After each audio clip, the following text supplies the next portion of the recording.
Boa noite a todos e todas. Eu quero agradecer a presença de vocês nesse segundo seminário do nosso ciclo de seminários sobre neoindustrialização e política industrial, que é uma atividade do Núcleo Brasileiro de Estudos Estratégicos da Escola de Sociologia e Política. Esse é um tema bastante importante, porque é um tema que trata das possibilidades de transformação mais profunda da economia brasileira. No nosso primeiro seminário, nós tivemos aqui a presença do Bill Scholes, do Haroldo Silva, que está aqui conosco de novo, e do Lacerda, do Antônio Corrêa de Lacerda, e foi um debate bastante interessante, como introdução ao tema.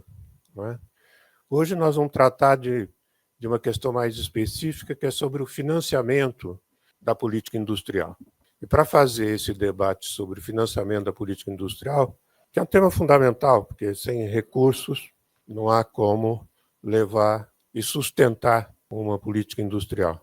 Eu, quando estive no BNDES, viu, Gordon, o orçamento do BNDES chegou a 100 bilhões de dólares na época. E depois, com os governos Temer e Bolsonaro, como vocês bem sabem, houve aí um processo, uma tentativa de esvaziar o BNDES, fazendo que o BNDES devolvesse uma quantidade significativa de recursos ao Tesouro Nacional, o que diminuiu muito a capacidade do BNDES de financiar a indústria brasileira. Agora existe todo um esforço no sentido de recuperar essa capacidade e o papel do BNDES como um banco de desenvolvimento. Não um banco de investimentos, que foi a tentativa que alguns fizeram, mas um banco de desenvolvimento que tem uma visão mais ampla e mais ativa, junto à indústria. Então, nós convidamos para esse seminário, para tratar dessas questões mais específicas de financiamento, o Ricardo Carneiro, que é professor do Instituto de Economia da Unicamp, especialista neste tema, o José Gordon, que é diretor de desenvolvimento industrial do BNDES, e o Marcos Vinícius, que nos acompanha de Washington, está nos acompanhando online, que ele hoje é diretor do Brasil no Banco Mundial. O Ricardo já foi diretor do Brasil no BID, conhece bem a instituição, então nós vamos poder ter a visão de 3 especialistas que conhecem bancos que operam no financiamento da indústria, e, quando possível, de política industrial, porque, como vocês sabem, a política industrial, durante muitos anos, saiu de pauta. Eu, quando entrei na CEPAL em 2009, não se podia ainda falar de política industrial. Nós é que recolocamos o tema na pauta. Estava totalmente fora de pauta. E, bem, o atual diretor da CEPAL, ele também não gosta do termo política industrial, ele fala de desenvolvimento produtivo.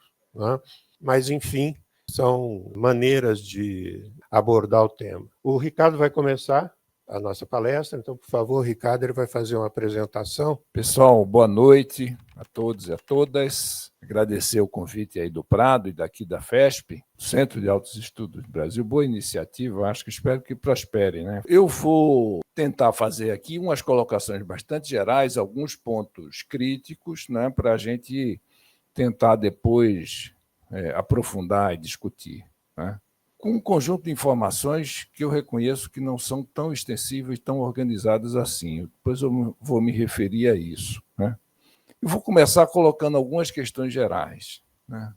A primeira delas é a questão da transformação estrutural, que é isso que nós estamos discutindo. Como nós vamos fazer política industrial, nós estamos discutindo diversificação, novos setores, e, em menor escala, que é uma inovação mais limitada, processos diferentes. Mas a grande discussão, na verdade, dos programas que estão em pauta, e inclusive do governo, é a questão da diversificação e da introdução de novos setores. E aí você tem o velho problema, tá certo, da rotina e da inovação, tá certo?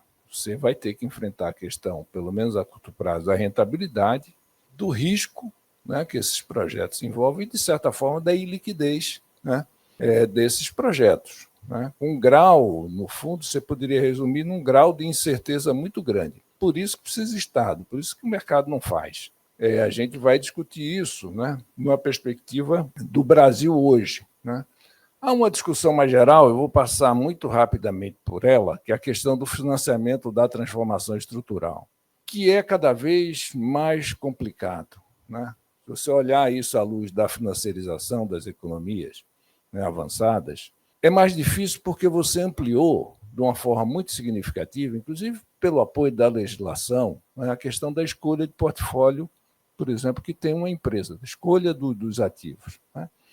Distribui dividendo, faz buyback de ação, faz fusão e aquisição, compra título financeiro ou investe no segmento produtivo, tá certo? Em ativos instrumentais. Você ampliou, tá certo? Isso, de certa forma, né, há um debate muito interessante na economia hoje em dia, até que ponto essas opções de uso do lucro, de alavancagem, não travou, de certa forma, né, o investimento produtivo. E travou parcialmente, tá certo? É muito desigual, mas travou parcialmente, por razões, digamos assim. E a razão substantiva, do nosso ponto de vista aqui, é a questão da dificuldade de financiamento, tá certo? Em alguns segmentos e alguns setores. Alavancagem muito alta, tem um conjunto de problemas aí que o uso especulativo do lucro acarretou, tá certo? Nesses setores, né? Tem também uma mudança profunda no perfil de P&D nos Estados Unidos, por exemplo. Eu, lendo sobre esse assunto, descobri de onde vem a ideia de missões. A pesquisa até a financiarização era feita usando, do pós-guerra até o início da financiarização, era feita pelos laboratórios das grandes empresas, que trabalhavam com ciência e engenharia, tinha o circuito completo. Um dia eu estava falando para um amigo meu, ele disse, não, mas era assim, tinha cientista, tem vários, não é um não, são 15, 16 prêmios Nobel concedidos a cientista dos laboratórios das grandes empresas. Você tinha esse circuito integrado, né, com inovações de amplo espectro, e isso foi, de certa forma, sendo partido, precificado, financiarizado. De forma que não é que não existe, existe, tá certo, mas você tem uma assimetria, uma desigualdade muito grande, né, na forma de fazer pesquisa e P&D, né, e de comercializar esse P&D nos Estados Unidos. Portanto, há estudos que mostram que você teve uma desaceleração significativa no investimento e no aumento da produtividade nos Estados Unidos, mesmo que você inclua os chamados intangíveis.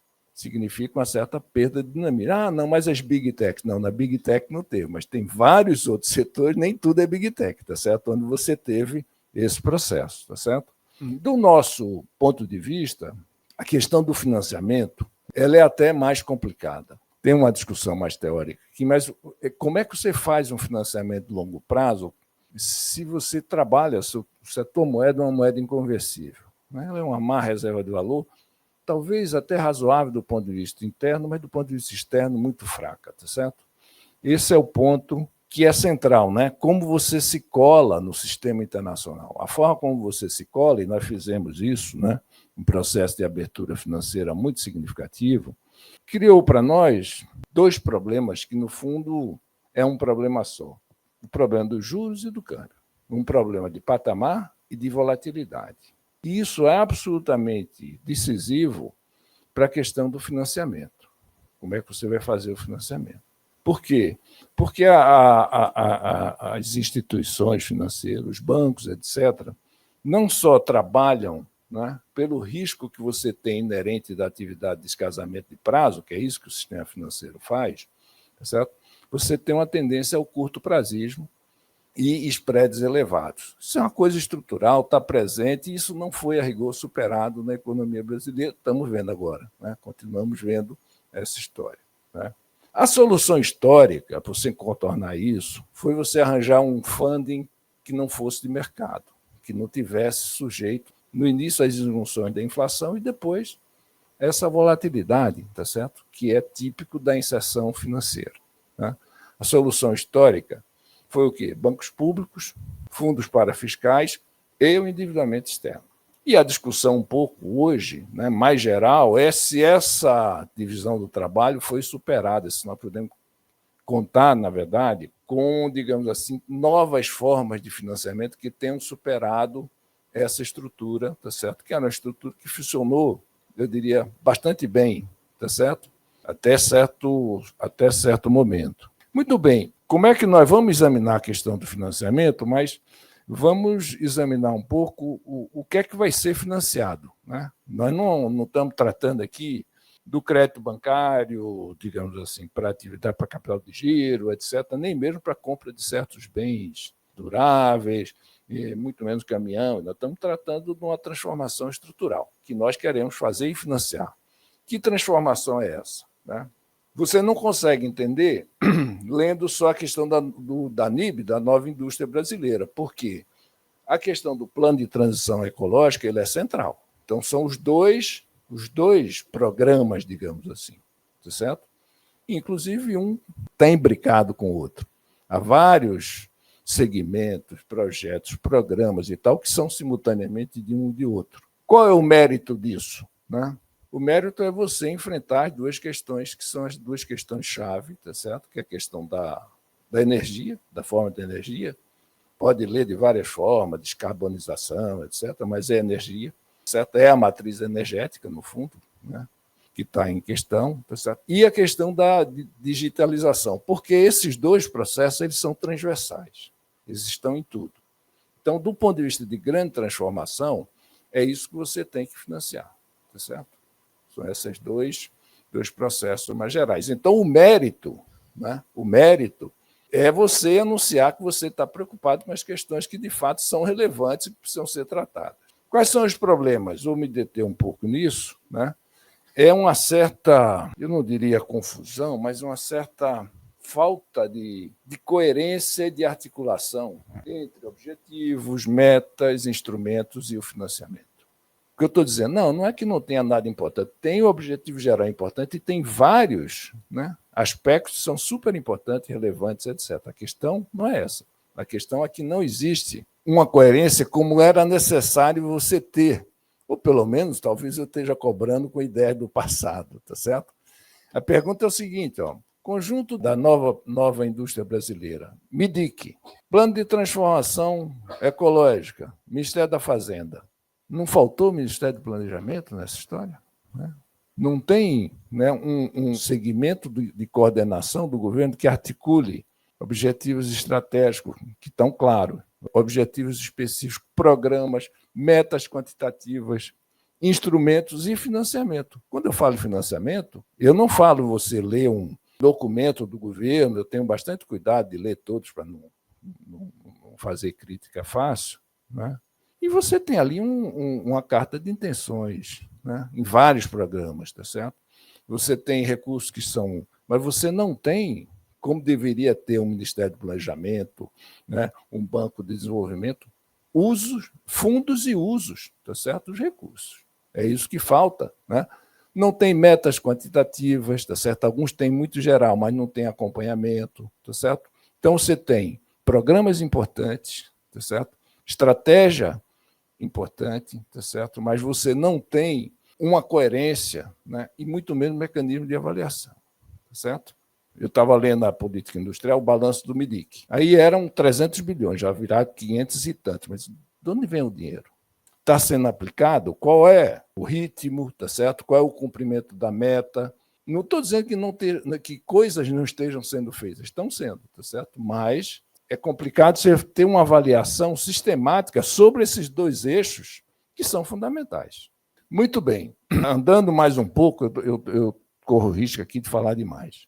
Como é que você vai fazer agora, pensando na questão da política industrial? Eu não diria política industrial, a gente tem que discutir um pouco a política de transformação ecológica, porque ela está muito imbricada, né, e tem várias coisas que são comuns, né?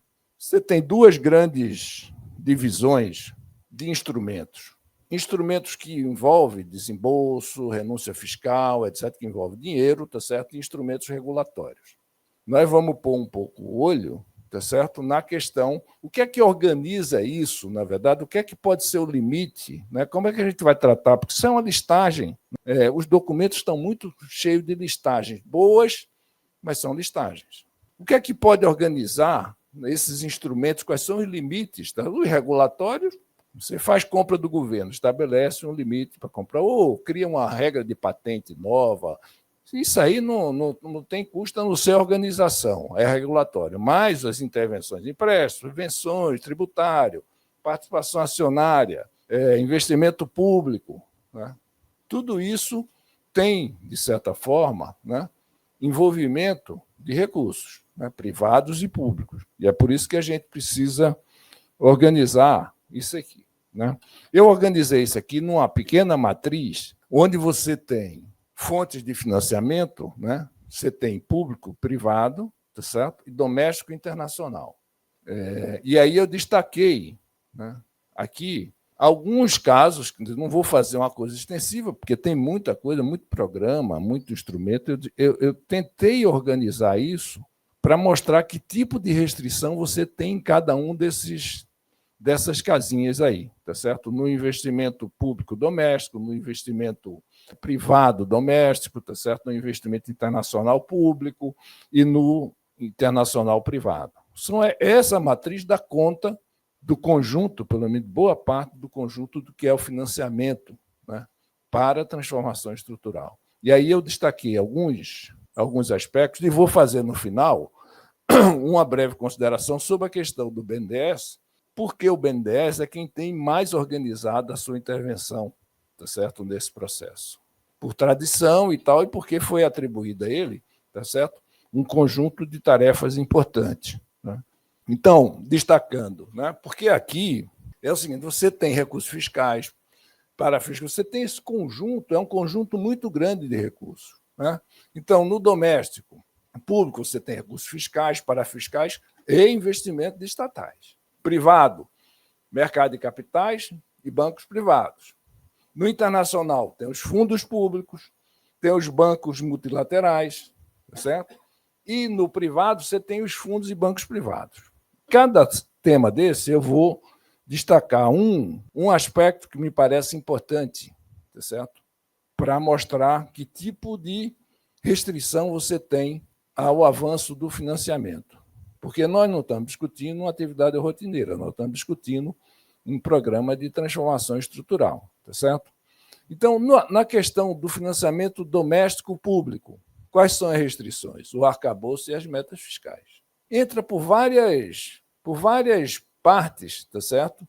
Por exemplo, o investimento público convencional é parte fundamental de um processo desse tipo, construção de infraestrutura, de-risking, tem uma série de coisas. Qual é o problema? É o tratamento que você deu ao investimento no arcabouço fiscal. Jogou o investimento na vala comum, tá certo? Dos gastos, inclusive de gasto, tá certo? Que pode ser contingenciado. Tem tratamento diferente? Tem. Poderia ter feito? Poderia, é uma crítica, tá certo? Porque o patamar é muito baixo. Mesmo que você tenha avançado, tá certo? Não é suficiente, tá certo? Para você fazer uma transformação significativa. E você criou uma restrição de crescimento do investimento. No primeiro momento, você fez uma gambiarra, deu uma certa capacidade de sair um pouco, mas depois não. Ele virou, tá certo? E eu digo isso porque eu disse isso já às pessoas, quem interessava dizer, que essa regra fiscal do investimento, tá certo? Ela não é uma regra universal. Se olhar, por exemplo, a organização das regras fiscais no Fundo Monetário Internacional, tem vários países, tá certo, que não jogam o investimento dentro da meta. E alguns até um certo patamar não está dentro da meta só. Então, nós criamos uma dificuldade, tá certo, grande, tá certo, no arcabouço, no desenho do arcabouço, né, para avançar mais com o investimento privado. E criamos um outro indireto, né, e aí atinge empresas e bancos, que é o negócio da meta fiscal, do superávit primário e da composição do superávit primário com o lucro das empresas estatais, que, a meu juízo, é um problemaço. Petrobras e BNDES, sobretudo os dois. Para mim é um problema sério. Muito bem. Então, nós estamos, de alguma forma, há uma certa restrição do ponto de vista fiscal, né? Vou discutir, não, mas o governo está cercado, tá. Tudo isso é verdade, mas eu acho que haveria alguma margem de manobra que não foi explorada. É um obstáculo. Pode dizer, não tinha o que fazer, como é que vai resolver, mas é um problema. Financiamento privado, mercado de capitais, bancos, pode esquecer, tá certo? Nunca fizeram, né? A única coisa que fizeram de prazo mais longo, assumindo o risco de crédito, foi fazer repasse do BNDES, tá certo? O Finame, essas coisas, né? Tem um compromisso muito baixo. E tem a questão que é novidade, realmente, de um tempo para cá, e que vem com o encolhimento do BNDES, o surgimento do mercado de debêntures privadas incentivadas para financiar a infraestrutura, etc. Qual é o problema? Um instrumento bom, com isenção fiscal, obviamente, tem renúncia fiscal. Eu não sou contra, acho que você pode fazer para todo investimento, não só para a letra do BNDES, que, aliás, chegou lá também, era um absurdo não ter. Acho que pode fazer para o investimento como um todo, mas o problema aqui é outro. Se vocês olharem, isso está muito sujeito àquela questão que levantei no início, tá certo? Que é a questão da volatilidade. Flutuação cambial, subida de taxa de juros, meta de inflação com os problemas que tem aí, o mercado encolhe muito rapidamente. Já encolheu algumas vezes e agora encolheu de novo, tá certo? Nesse ciclo de subida da taxa de juros. Como é que você vai financiar a longo prazo com projetos que duram às vezes 3, 4, 5 anos? Tá certo? Com o fluxo de recursos que o cara está contando no mercado de capitais, aí o mercado seca. Mas não é o problema do mercado em si, tá certo? É o problema da volatilidade, que torna o instrumento, tá certo, mais complicado. Fontes de financiamento internacional, tá certo? Fundos públicos. O Marco Vinícius vai falar disso. Eles prometem tudo. Eram 100 bilhões, virou 200 bilhões. Até agora não sei exatamente, não consigo ver esse balanço. E os bancos multilaterais. Porque o problema aqui é o seguinte: do ponto de vista dos países envolvidos, isso é recurso fiscal. Quando bate no fiscal, eu fui diretor do BID, leva anos para fazer um aumento de capital. Por quê? Bate no primário deles. É uma confusão, negociam e tomam tempo. Já vi o Lula reclamando várias vezes que o recurso que prometeram não vieram, tá? Mas são instrumentos importantes, porque é dinheiro longo, de longo prazo, é direcionado, tudo bem, não tem nenhum problema. Mas dinheiro longo, tá certo? Você a perder de vista, mesmo que seja em moeda estrangeira, aí no caso não tem problema. Seria uma contribuição importante, né? Mas eu desconfio, e eu estou falando do dinheiro público, né, das multilaterais e dos fundos, desses fundos que são constituídos, né? Agora inventaram o fundo da Floresta em Pé, tem vários deles, tá certo? É importante, isso é importante. Mas eu desconfio que o problema aqui é o valor, que ainda é muito baixo para o tamanho de tarefa que a gente tem, né? E, por fundo, a questão dos fundos e bancos privados. Aqui eu acho que a chamada bola fora, né? Isso está num documento da Fazenda, que é a ideia de você financiar, atrair capital privado de fundos de investimentos e de bancos, mas sobretudo dos fundos de investimento, tá certo? Vocês lembram do chamado Encontro de Glasgow, onde eles definiram uma certa participação, e parece que depois que o Trump assumiu, eles já desaceleraram boa parte dos bancos que estavam e dos fundos que estavam metidos na iniciativa, caíram fora, né? Mas aqui tem um problema. O problema é o seguinte: como é que você financia o investimento em infraestrutura, por exemplo, projeto longo, etc., com dinheiro indexado no câmbio, né? O risco de você descasar, de ter um impacto muito grande, tanto no custo da dívida quanto no teu endividamento, é muito significativo. Eles criaram um instrumento, que era você emprestar uma espécie de crédito ponte para o investidor. E criaram uma coisa que eu acho que é um retrocesso, tá certo? A possibilidade de que os investidores externos de fundos subscrevessem títulos com correção cambial. Certo? Nós levamos 20 anos para nos ver livre da correção. Eu acho um atraso devido a um retrocesso. Tá certo? Ainda tentaram fazer com o BID também a criação do instrumento de hedge de longo prazo, mas eu acho que não prosperou, porque de fato é muito difícil com a volatilidade e com o tamanho da taxa de juros que a gente tem. Tá certo? Mas, enfim, esses são os obstáculos, tá certo, que você tem para fazer financiamento. A meu juízo, né, eu digo isso, sobra, de certa forma, né, eu não fiz análise, mas sobra a questão, como grande ator desse processo, tá certo, sobra o BNDES. Ou, se você conseguir, dado que o arcabouço não vai mudar, não está em questão, tá certo, ou a questão do financiamento internacional, dos fundos, tá certo, e dos bancos multilaterais. Eu acho que é disso que você vai depender, tá certo? Talvez o Marcos fale disso, né? Eu não consigo dar um balanço agora de como está, mas acho que é uma fonte importante. Então, eu vou centrar agora no BNDES. Qual é a questão do BNDES? Né? Seria ótimo que o BNDES conseguisse fazer tudo. Boa parte disso tem expertise, tem capacidade de analisar projeto, tem um conjunto de... O problema do BNDES, a meu juízo, é o funding. Né? O BNDES deve estar chegando, o Gordon pode me corrigir, acho que 1% do PIB hoje, tá certo? Mas o BNDES tem sérios problemas do funding, tá certo? Não é problema de funding para ele operar nessa faixa. O problema é se você precisar fazer 2% do PIB e avançar, mesmo se for o único instrumento, como é que você vai fazer esse financiamento, tá certo? Essa que é a questão. Então, o FAT, por exemplo, né, que é uma fonte super importante e a principal. Qual é o problema do FAT? Né? Não tinha problema, até o governo Temer, onde ele atribuiu ao FAT a obrigação de pagar déficit da Previdência. Isso está esvaziando o fundo. Tá certo? O pessoal do BNDES, inclusive, já fez um documento sobre isso. 2 economistas, me esqueço o nome agora. Tá certo? Vai esvaziar, não tem jeito, você paga déficit da Previdência. É a mesma coisa que você deixar o cara sacar o dinheiro do FGTS porque ele fez aniversário. Essas coisas de você usar patrimônio para, né, fazer gasto corrente. Tá certo? É isso, está pagando um déficit com um fundo, com endowment. Né? Esse é um problema sério, tá certo? E isso vai encolher progressivamente, tá certo? Você diz, mas até agora o problema não apareceu. Mas se você tiver que enfrentar um programa de investimento grande e o BNDES tiver que ser o principal agente, vai ser complicado. Tá certo? Porque a alternativa é o financiamento por emissão de dívida, em condições basicamente de mercado. Você conseguiu a LCD, que é um título que equipara a tua captação à captação privada, no fundo. Qual é o problema da LCD? Os caras conseguiram pôr uma trava, 10 bilhões por ano. Você não avança disso aí, tá certo? Poderia ser mais? Poderia ser mais. Embora você esteja sujeito, o BNDES aí disputa como ninguém, porque o risco dele é muito maior, mas aí você está sujeito aos encolhimentos do mercado. A LCD é importante, né?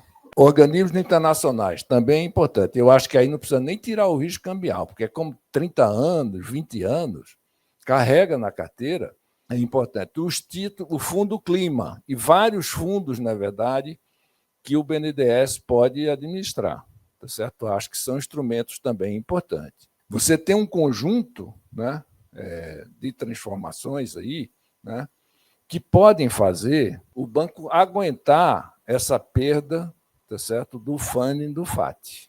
Está repetido, mas é o funding, na verdade, que ele está perdendo do FAT prospectivamente, não é uma coisa que acontece no momento. Quais são os instrumentos para fazer isso? Difíceis. E aqui você está criando instrumentos, você tem várias coisas, na verdade, né? A captação externa importante, as internas, LDC, tá certo? Eu acho que é importante também, mas tudo isso são coisas que você está somando, é como se você estivesse juntando para enfrentar o teu problema maior, que é o problema da perda do funding mais importante, tá certo? Aí você disse assim, mas continua rodando num certo patamar. Continua, estou discutindo qual é o instrumento de financiar uma transformação mais séria, dado que você tem limites pelo lado fiscal e pelo lado privado, tá certo? Não tem nada contra investimento privado, tal, desde que o cara financie. Nada. As debêntures incentivadas foram até um instrumento importante, enquanto não deram a contração. Né? Qual é o problema do BNDES? Além do problema de ter que enfrentar um funding a custo de mercado, tá certo? Porque mesmo que a LCD seja com isenção, ela está sujeita à flutuação da taxa de mercado, tá certo? É o problema fiscal da transferência do lucro do BNDES para o Tesouro. Está aqui o dado, tá certo? Até pintei de amarelo, né? Esse é dado lá a fonte é um relatório do banco, resultados do BNDES em 2024. Dividendos, 13 bilhões em 2022, que é o último governo do Bolsonaro, 10 bilhões em 2023, quase 30 bi transferido do BNDES para o Tesouro a título de dividendos para compor o resultado primário. Pelos dados que eu li, isso não tá, eu tive que ler alguns relatórios, né? Imagino que eu esteja certo, esse ano já são 6,5, mais 6,5 mais ou menos, já são 13. Né? Qual é o problema disso aqui? Né? Vamos supor, eu tenho discutido isso com os amigos meus, inclusive que trabalham no BNDES. Eles, não, mas isso aí não tem importância, porque... Né? O BNDES não precisa de capital, porque ainda tem alavancagem, ainda pode tomar. O problema é tomar recurso a preço do mercado. É claro que você diz o seguinte: esse uso é o seguinte, eu incorporo o capital, não vou alavancar, empresto 1 para 1. Está certo, mas é um dinheiro que ou você pensa com cabeça de mercado, dizer, não, mas tem um custo de oportunidade. Não, mas o BNDES não é um banco de investimento que tenha que atribuir um custo de oportunidade, a Selic, sei lá, esse dinheiro. Tá certo? Ele pode ter uma taxa de rentabilidade. E ter, pelo menos, garantida, cada ano, uma certa expansão vegetativa. É claro que não é o ideal, né? Porque se você conseguir alavancar, é muito mais importante. Mas isso aqui, o que é que vira? Não é capital do BNDES, não é empréstimo, vai virar pagamento de juros da dívida. É isso na transferência para o Tesouro. Então, para resumir, o processo é importante, o governo identificou corretamente os 2 temas, a organização dos objetivos, metas, toda aquela fontes de uso é muito desorganizada, tá certo? Mas tem programas super importantes e meritórios. E, a meu juízo, vai depender de 2 coisas para você levar minimamente esse projeto adiante. Do financiamento internacional, né, que eu não sei a quantas andas, parece que não está, né, não está tão bem assim, e de um agente mais específico, a meu juízo, que é o BNDES, tá certo? Que se defronta com essas questões. Como é que vai resolver? Não sei. É uma questão que tem que ser resolvida, né? Meu juízo. Mas é isso aí. Obrigado, Ricardo. Então vamos continuar com o José Gordon, que é diretor do BNDES, a área de desenvolvimento industrial, e vai nos dar os dados mais recentes aí sobre os financiamentos do Nova Indústria Brasil. Zé Gordon, por favor. Boa noite a todos. Obrigado, Prado, pelo convite, pela oportunidade de estar aqui. Cumprimentar o professor Ricardo Carneiro, que fez uma apresentação inicial, passando as preocupações deles sobre algumas questões. Acho que o MV, o Marcos Vinícius, está virtual. Cumprimentar meu querido amigo MV, fizemos mestrado juntos. Falar um pouquinho sobre a Nova Indústria Brasil. E eu acho que, antes de entrar especificamente sobre a Nova Indústria Brasil, eu acho que tem alguns pontos que vale sempre a pena a gente destacar, porque a gente começa a discutir política industrial, né? E, podia melhorar ali, podia melhorar aqui, tem um problema aqui, tem um problema ali, mas eu acho que, para quem está ali no governo, né, e quem já teve em outros governos, o que a gente repara é o seguinte: eu costumo falar isso, né? E parece que já estamos indo por metade, né, 2 anos e meio já de governo, e parece que falar isso, parece que está querendo botar a culpa no passado, mas não é isso, não. É que assim, destruir é muito fácil. Reconstruir o aparato estatal e a capacidade do Estado de pensar, de montar política pública, é mais demorado, porque você tem que refazer elos, refazer acordos, que as pessoas topem querer fazer aquilo que antes acontecia. Então, você teve aí, depois do impeachment da presidenta Dilma, teve todo um processo de destruição do aparato estatal, e que veio sendo feito e intensificado no governo Jair Bolsonaro, que realmente atrapalhou bastante o aparato estatal. E se for pegar especificamente para a industrial, com o fechamento do MDIC, que é o Ministério da Indústria e Comércio, e basicamente, eu não vou dizer o fechamento do BNDES, porque não chegou-se a fechar o BNDES, talvez porque não se deu tempo, né, de fechar o BNDES, talvez se tivessem ganhado a eleição, talvez teriam fechado o BNDES, mas um apequenamento do BNDES, e o BNDES deixando de ser o que ele foi historicamente, que foi a Casa da Indústria, né? Historicamente, foi uma casa onde se discutiu indústria, se pensou política industrial, se pensou o que poderia ser feito para a indústria, com um aparato de equipe técnica extremamente qualificado, mas que foi extremamente... perdeu o foco, né? Deu outras lógicas para o banco, mais na parte de estruturação de projetos e menos para a questão de crédito, apoiar o desenvolvimento, apoiar as políticas públicas. Para vocês terem uma ideia, a área de exportação, tão importante, né, dentro do banco historicamente, tão importante para a indústria brasileira, o financiamento e exportação do BNDES. Dentro do BNDES tem a diretoria, e tem o que chama de superintendência, né, abaixo da diretoria. Tradicionalmente você teria uma superintendência de exportação. Isso acabou, virou um departamento ali dentro de uma área. Então, assim, foi se tirando, né, o apoio do BNDES. Combina com, ainda no governo Temer, o fim da TJLP e a criação da TLP, que é uma taxa de mercado, né, que oscila a NTNB de 5 anos, o que inviabilizava qualquer tipo de apoio à inovação, né, no setor industrial, qualquer tipo de arranjo mais ousado do setor produtivo. A gente chegou lá e muitas empresas estavam distantes do BNDES, não vinham há anos do BNDES, conversar com o BNDES. Então, tem todo um aparato de reconstruir, remontar o BNDES e trazer ele de volta na área industrial, como na área de infraestrutura, na área social, que o BNDES tinha deixado a área social também de lado. Então, a gente tem que botar nesse contexto. E no caso, especificamente da indústria, além de fechar o MDI, que tinha acabado com o CNDI, que é o Conselho Nacional de Desenvolvimento Industrial, tinha deixado de existir. E a primeira reunião do CNDI foi muito interessante, porque o presidente até então, na época da CNI, que era o presidente Robson, veio um pouco falar, né, reclamar em parte reclamar até do governo, que tinha acabado de entrar sobre a prioridade do setor industrial, e o presidente Lula devolveu para ele e falou: olha, vocês deixaram acabar com a MDIC, deixaram acabar com essa instituição, essa instância que é o Conselho, né? O setor industrial não pode deixar isso acontecer. Né?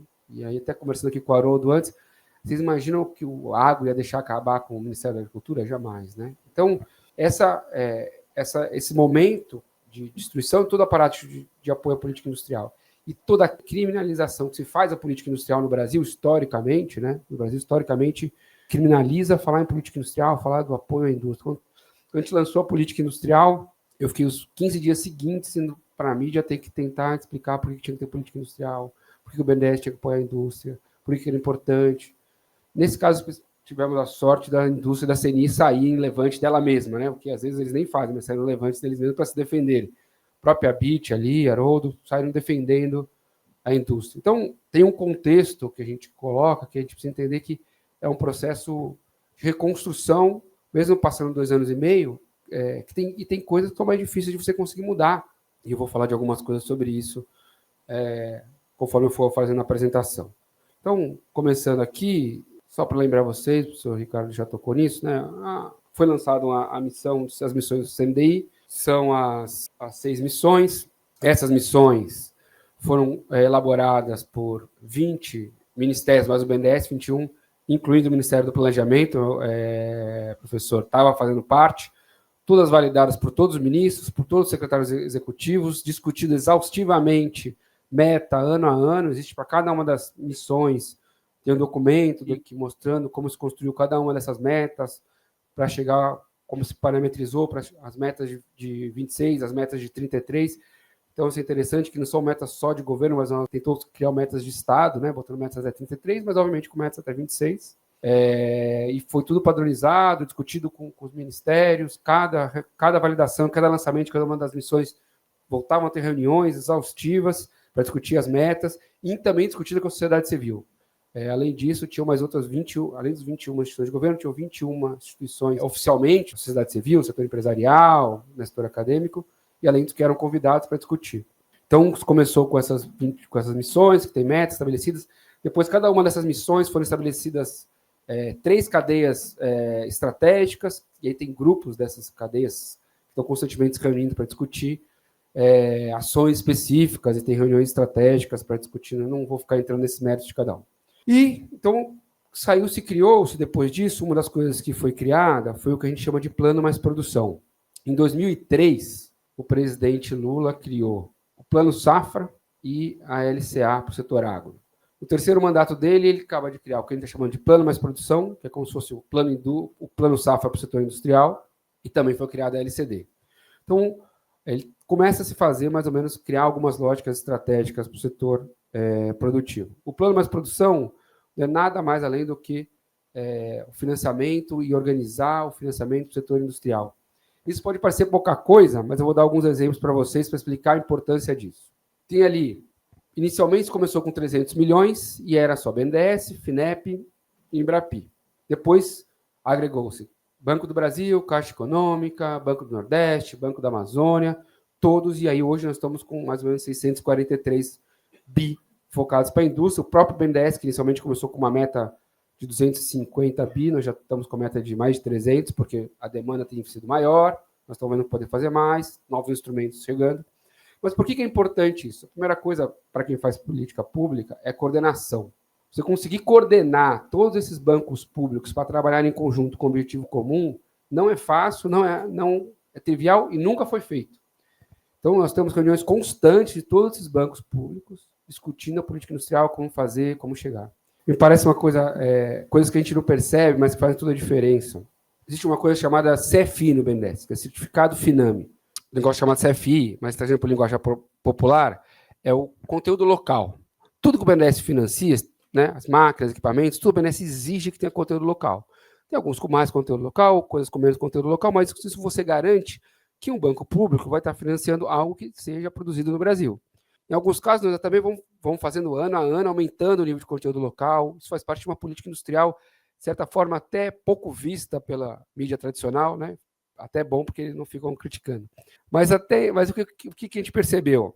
Que o governo Bolsonaro tirou a obrigatoriedade de ter a obrigatoriedade de conteúdo local nos fundos constitucionais. Então, o Fundo do Nordeste, do Norte, do Centro-Oeste, não tinham mais isso. Isso significava o quê? Que o Banco do Nordeste, que o Banco da Amazônia estavam financiando uma série de produtos, uma série de investimentos com recursos, com produtos importados. Então, nós percebemos, nós vamos perceber isso por causa dessa junção desse público que começou a conversar, começou a discutir. E aí tivemos que mudar a LDO, botar o ensino na LDO, obrigando isso, e depois tivemos que fazer com que o Banco do Nordeste voltasse a operar assim. Mas não é assim, você não religa o Banco do Nordeste do dia para a noite para o Banco do Nordeste poder operar conteúdo local. Primeiro, aquela equipe que operava isso não está mais lá. Tem resistência da equipe que está lá, porque é mais complicado, dá mais trabalho, você tem que conferir, você tem que fazer com que as notas fiscais passem a ter o conteúdo do CFI, você tem que acompanhar, tem que monitorar, né? E bancos como o Banco do Brasil e Caixa nunca operaram CFI. Então passaram a operar, começaram a introduzir. Então, isso são frutos de uma política industrial e de uma coordenação que está sendo feita de coisas que têm que se construir, que algumas coisas foram destruídas. Então, para mim é um exemplo claro de que com o tempo nós demoramos 1 ano e meio para sacar, para começar a perceber isso. Começamos a conversar e você vai depois no segundo ano a gente conseguiu botar no LDO e agora voltou a ser implementado. Porque é mais fácil tirar o LDO, depois você vai ter que descobrir que isso é da LDO, colocar isso na LDO, aprovar no Congresso, vai ter gente no Congresso que vai falar que não quer isso, você vai ter que ir lá discutir, explicar. Então, essa junção dessas instituições, coordenando e financiando a estrutura industrial, é algo que até então nunca tinha acontecido na política industrial. Mesmo nas políticas antigas, não tinha essa coordenação constante. Isso aqui é um grande mérito do MDIC, que está trazendo, coordenado pelo secretário Wallace Moreira, que faz essas reuniões constantes, e esse grupo discute várias ações, várias coisas em conjunto, para poder estar trabalhando e impulsionando. O BNDES, desses 600 milhões, é responsável por um pouco mais de 300 bilhões, né? E vamos trabalhando pesadamente para poder apoiar o setor industrial. Antes de entrar especificamente no BNDES, só para lembrar que algumas coisas que foram feitas, eu não vou ficar aqui falando sobre isso, eu acho que seria bom um dia chamar o secretário Wallace Moreira para falar aqui, que é o responsável por tudo isso, mas tem um grande aparato de coisas que estão sendo feitas para a defesa comercial, porque o governo anterior tinha feito uma série de reduções que dificultavam a indústria, tanto de defesa comercial, como essa parte de biocombustível com aumento na mistura, né, a questão de ex-tarifários que estavam vigentes, que a gente conseguiu melhorar isso, ou seja, aumentar a defesa comercial, isso tem sido bem importante. A gente está vivendo agora o caso do governo do presidente Trump, mas já tinha começado no Biden todo o processo, né, de aumentar tarifas para a defesa comercial, que historicamente foram usadas e agora mais do que nunca. Uma série de outras, aqui não vou ficar, mas tem uma série de medidas que foram utilizadas para isso. Depreciação acelerada, o regime do setor químico, e tudo isso são coisas que tiveram que ser reconstruídas. A política aqui de informática, de semicondutores, todas as ações têm que ser reconstruídas. Isso é um trabalho, precisa ir para o Congresso, precisa reconstruir, precisa aprovar, o mover, uma série de ações, né? E agora, recentemente, a Política Nacional de Data Center, que é muito interessante, que é uma política que foi pensada não simplesmente para instalar os data centers aqui, mas para a gente fortalecer a cadeia produtiva ligada ao data center, desde máquinas, equipamentos, mas também a parte de cloud, a parte de serviços, IA. Então, ela foi pensada de uma forma diferente.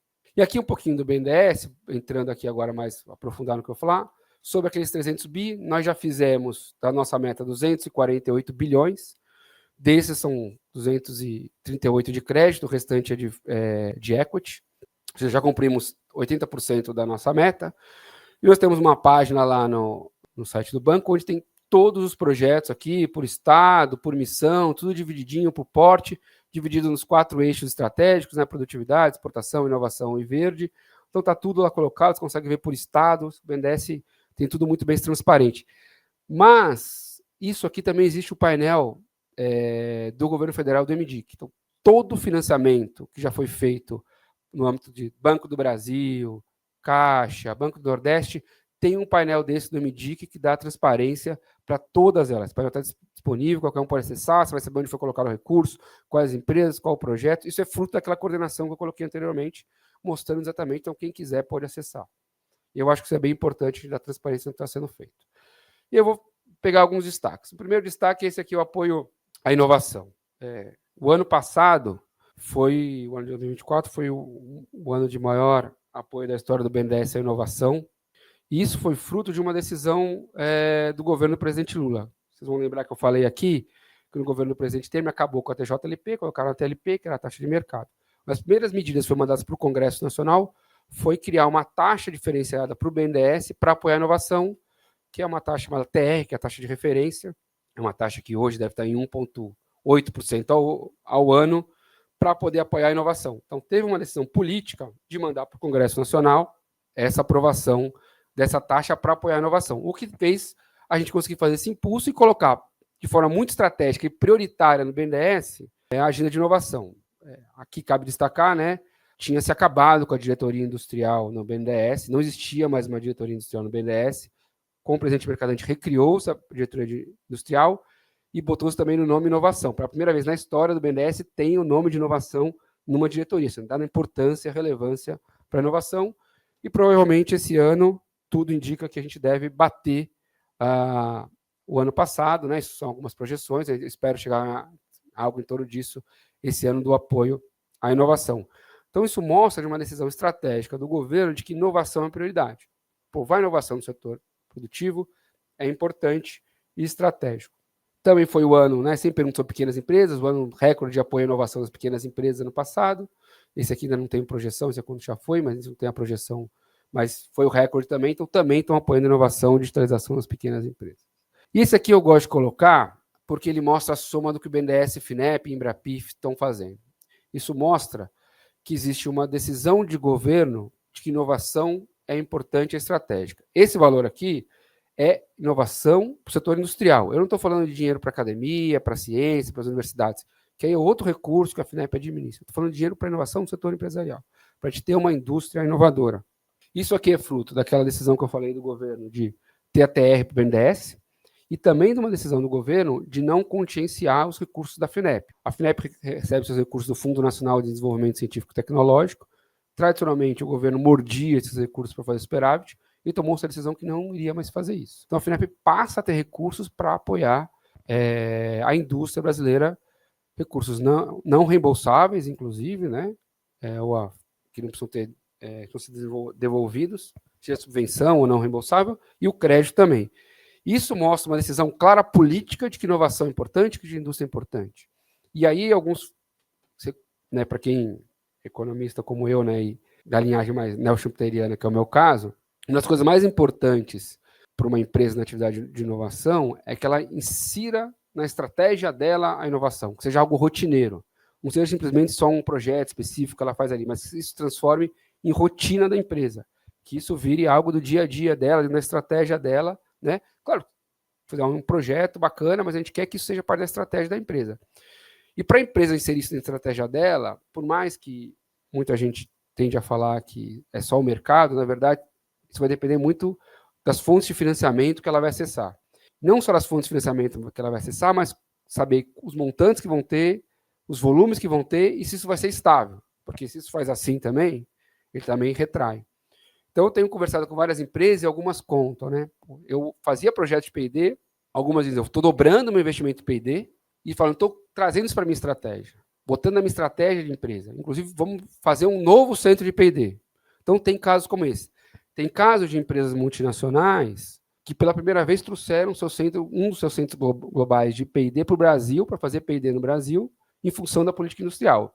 Tem um caso muito clássico desse que eu conto, que é o caso da Bosch, que pela primeira vez deixou trazer um centro de P&D global dela para o Brasil, aqui em Campinas.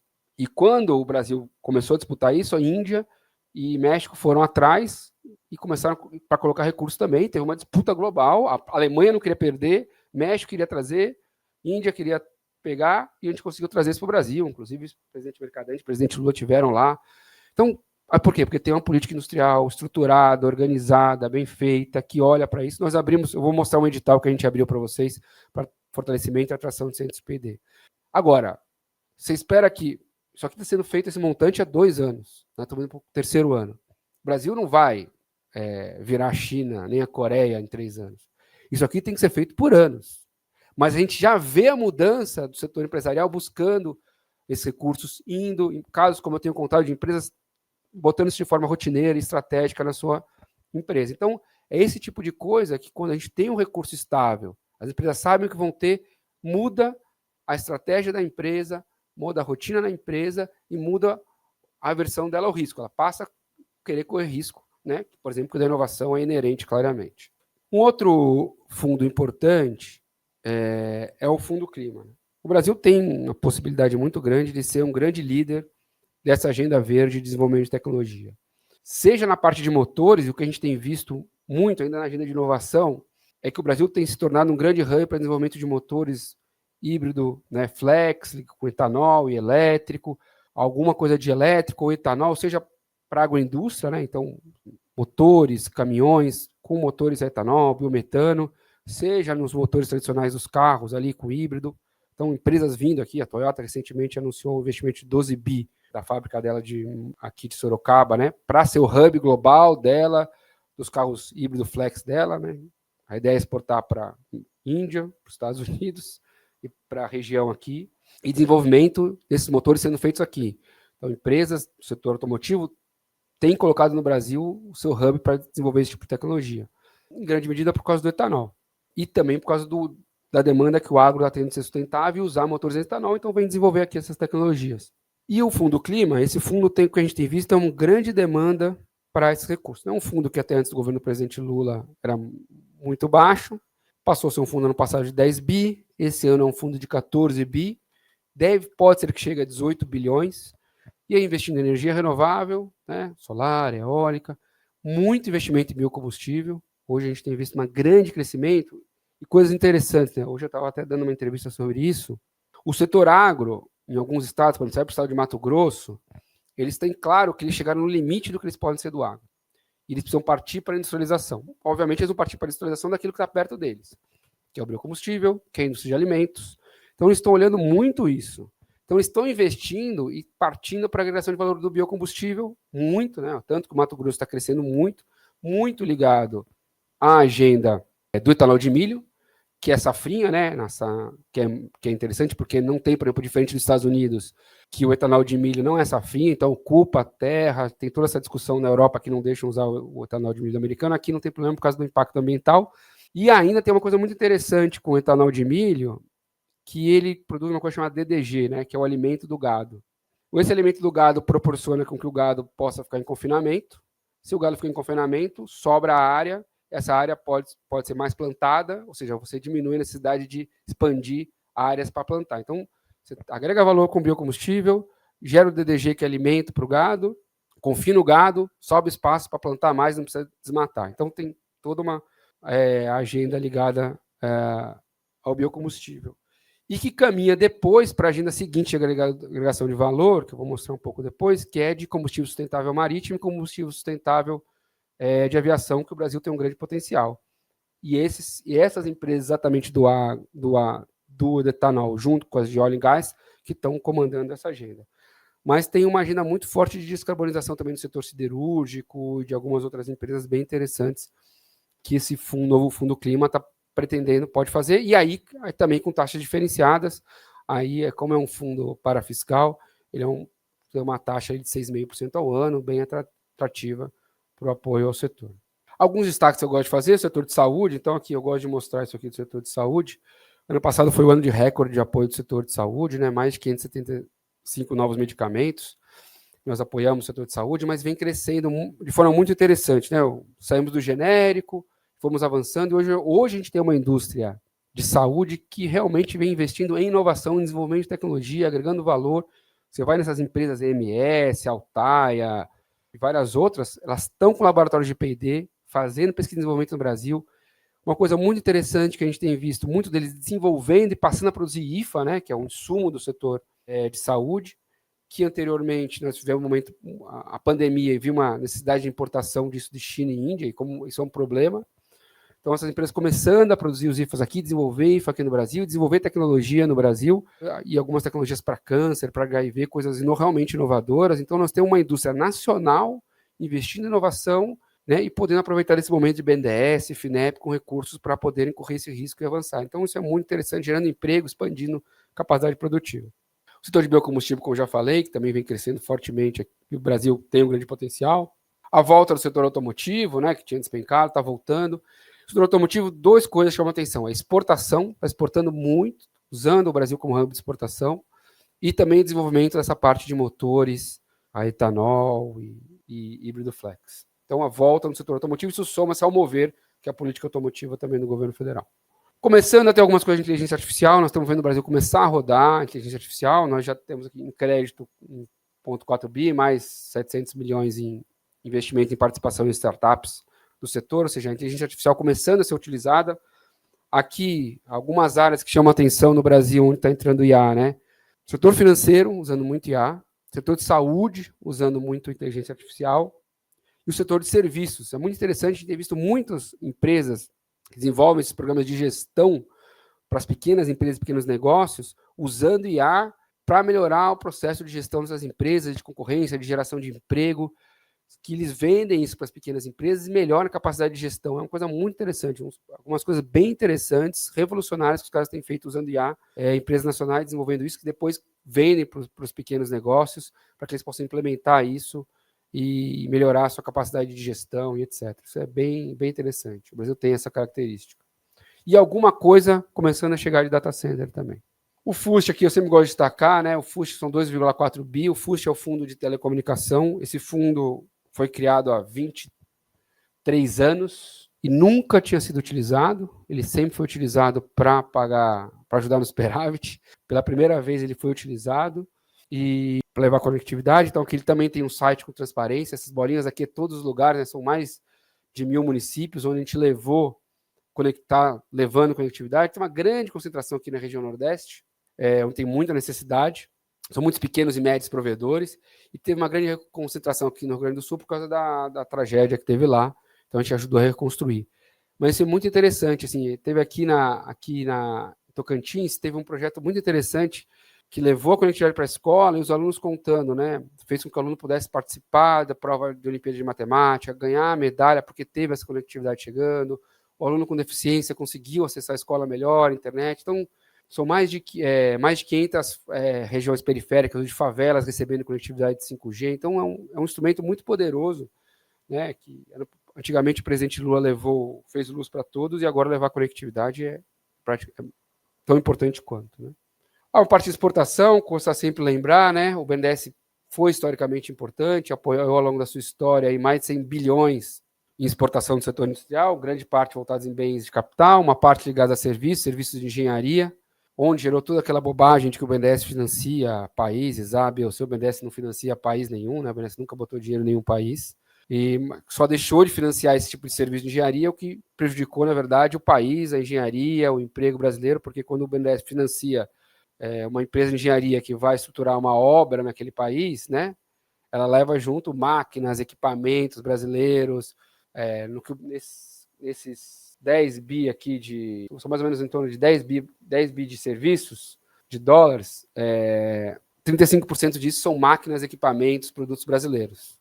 São mais de 4.800 pequenas empresas que iam a reboque, que perderam esse mercado, e o BNDES financiou 10,5 bi de dólares e recebeu 13 bi. Se você botar isso em reais, com câmbio, dá em torno aqui de 20 bi que financiou e recebeu quase 40. Então, assim, é uma atividade extremamente lucrativa para o banco, porque teve default de um outro país, vem com as lenga-lenga.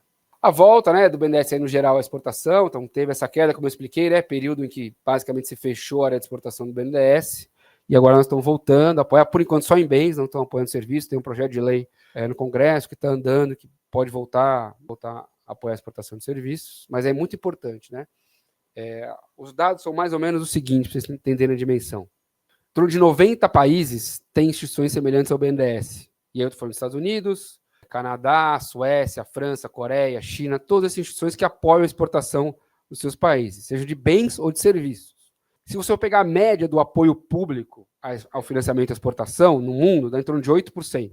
Então, o que é financiado para exportação, 8% é público. Na China é 20%, na Coreia é 20%, no Brasil é menos de 0,5%. Isso significa o quê? Que a empresa alemã vai disputar com uma empresa brasileira, a empresa alemã vai chegar lá com o apoio do KfW, né, que é o BNDES alemão, com a garantia alemã, e a empresa brasileira vai chegar muitas vezes sem nada, porque não tem esse tipo de apoio. É o BNDES agora voltando, tentando apoiar.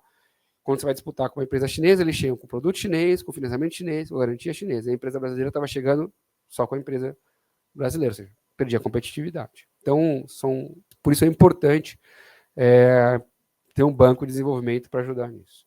A Embraer, né, então a volta da Embraer, aqui tinha se diminuído o apoio à Embraer, o financiamento à Embraer, estamos voltando. Esse ano aqui ainda nós vamos chegar ao mesmo número de 58 aeronaves, mais ou menos próximo disso, do que a gente fez ano passado, isso aqui é só o que foi até agora. Então voltamos a apoiar a Embraer. A Embraer, historicamente, em torno de 47% do que a Embraer exporta é financiado pelo BNDES. A Embraer não consegue crescer sem o BNDES, porque o BNDES é estratégico e financia para... Não é à toa que nos tarifaços, algumas coisas que tiraram o tarifaço foi a Embraer, porque não existe América sem Embraer, não existe KOS sem Embraer. Existe uma regra nos Estados Unidos que as regionais têm que ser feitas com aviões menores, que só quem produz isso no mundo é a Embraer. Isso gerar um problema muito grande lá. Então, e voltamos a apoiar a Embraer pesadamente, não só nos aviões, nós também apoiamos o IVE, né, o carro voador da Embraer, tanto no financiamento, a certificação, o desenvolvimento da tecnologia, como a fábrica. Tinha uma discussão se a fábrica da IVE ia ser no Brasil ou nos Estados Unidos. Nós fomos lá, financiamos, e a fábrica vai ser no Brasil, ou seja, vai produzir os carros voadores aqui no Brasil, em Taubaté. O BNDES também voltou com a parte do BNDES Pari, virou sócio da Embraer, entrou com equity na Embraer. Na Embraer não, na IVE. Tá? Bom, alguns momentos estratégicos, eu sempre gosto de falar, o de combustíveis do futuro, né? Então, a parte que eu sempre estava falando é biocombustível, etanol. Nós temos um desafio muito grande, nós botamos no edital BNDES FINEP 6 bi, 3 de cada um, recebemos uma demanda de 167 bi, e tivemos propostas enquadradas no valor de 133 bilhões. O Brasil tem tudo para ser o grande hub, e o que eu não posso acreditar é que nós vamos pegar o nosso etanol, mandar para o Japão, eles vão transformar em SAF para vender aqui. Né? Então, assim, tem uma disputa geopolítica muito grande para onde vai ser produzido SAF, de onde vai ser produzido combustível sustentável marítimo. O etanol é a bola da vez, por exemplo, no marítimo, até mais rápido do que o SAF, porque no marítimo, se você for usar o hidrogênio verde, você ocupa um grande espaço do navio. Se for usar amônia, tem a questão da contaminação. O etanol já está sendo testado em alguns motores, por exemplo, da Wärtsilä, por exemplo, está funcionando. Então, o Brasil tem tudo para ser um grande hub dessa agenda.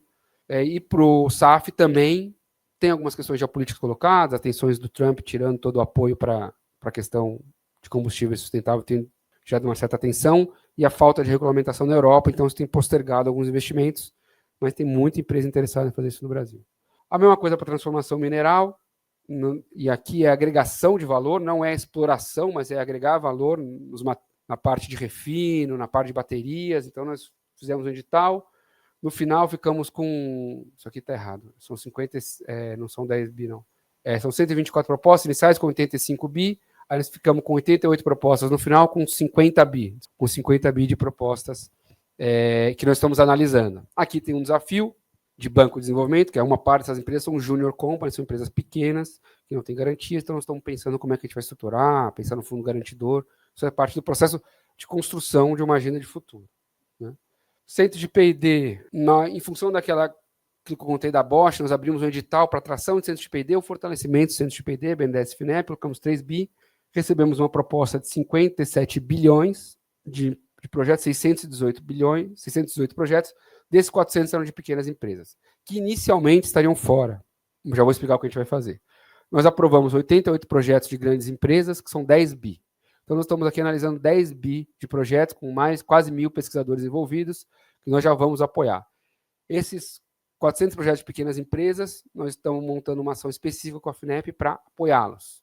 O edital inicialmente era só do ponto de vista direto do BNDES para as empresas maiores, mas como veio muita demanda de pequeno, nós estamos montando e a partir de novembro nós vamos começar a ver como apoiar também esse centro de P&D dessas pequenas empresas, ou seja, aquilo que eu falei lá anteriormente, quando você tem recursos claros, estáveis e que fazem com que a empresa possa correr risco, você muda a estratégia empresarial, você muda as decisões empresariais e você faz com que elas possam correr mais risco e poder chegarem a investir, por exemplo, em inovação. Abrimos um edital para o Nordeste específico, de 10 bi, e aqui volta a falar aquela coordenação lá inicial que eu falei dos bancos, no Plano Mais Produção, fez com que saísse esse edital, que tivesse Banco BNDES, Banco Nordeste, Caixa, Banco do Brasil e FINEP em conjunto, um edital de 10 bi, recebemos uma proposta de 127 bi, estamos analisando elas aí, mas você organizar o sistema de fomento público em prol de uma agenda estratégica. Alguns fundos de investimentos estratégicos, que são fundos que o BNDES entra para investir em startups, o BNDES faz isso, entra no máximo com 25%, convida um gestor privado, e o gestor privado vem e faz proposta, vão ter um edital e vai captar mercado o resto da parte desse edital e vai investir em startups, pequenas empresas. Nós fizemos isso em parceria com a FINEP, um para a saúde, com a FINEP e com o Instituto aqui de São Paulo. Fizemos um transição energética, Petrobras, BNDES e FINEP. Fizemos um FIP de minerais para investir em junior companies com a Vale também. Então, alguns desses que nós estamos fazendo. Aqui cabe falar também, eu não coloquei aqui, que o BNDES voltou a ter a BNDES Par, ou seja, investindo diretamente em empresas com a parte de equity. Né? Desde 2015 não investia mais, não fazia mais nenhum investimento em nenhuma empresa. Voltamos, retomamos isso, investimos na Santa Clara, que é uma empresa de bioinsumos, e na IVE, e agora abrimos um pipeline de 5 bilhões de reais, onde abrimos um edital para receber as empresas, para a gente poder ver em quem a gente vai investir.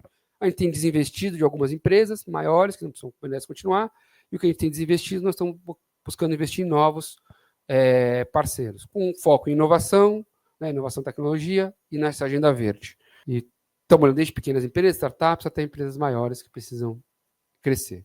Isso aqui foi uma linha nova que a gente lançou, que é a linha da indústria 4.0, uma linha que a gente tem a idade média, né? Essa idade média aqui do Parque Industrial Fabril brasileiro de 14 anos, acho que a cidade deve fazer uns 10 anos, pelo menos. Então, se há 10 anos era 14 anos, imagina como está agora, né?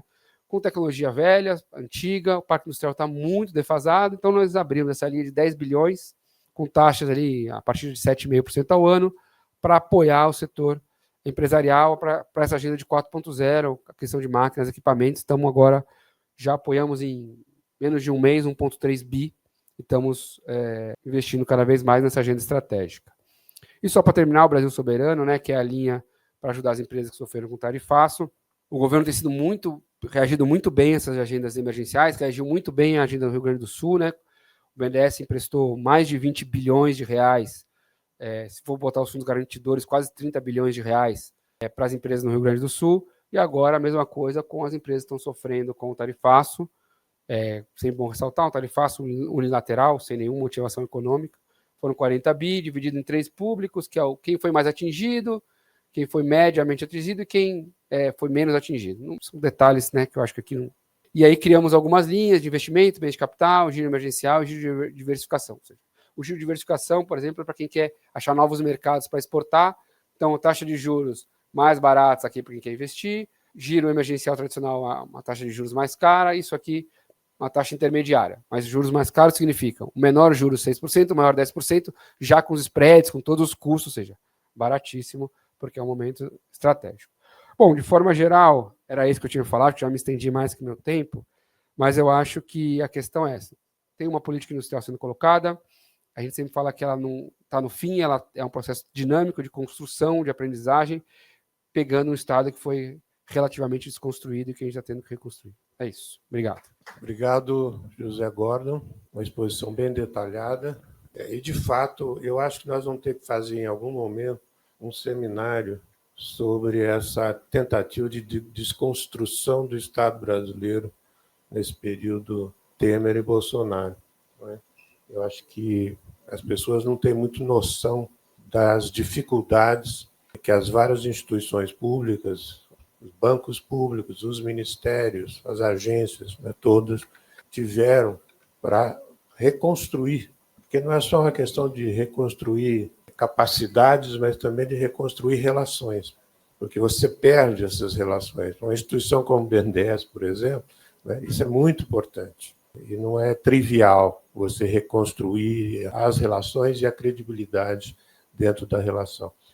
Agora, nós vamos ouvir o Marcos Vinícius Tiliato, que está nos acompanhando por streaming, ele está ouvindo as palestras. Eu aproveito para dizer que esse streaming também está sendo feito não só pela Escola de Sociologia e Política, mas também pela ABED São Paulo e pelo Corecon São Paulo. E isso vai ficar no arquivo dessas instituições para quem quiser ou rever ou ver, para quem não acompanhou agora.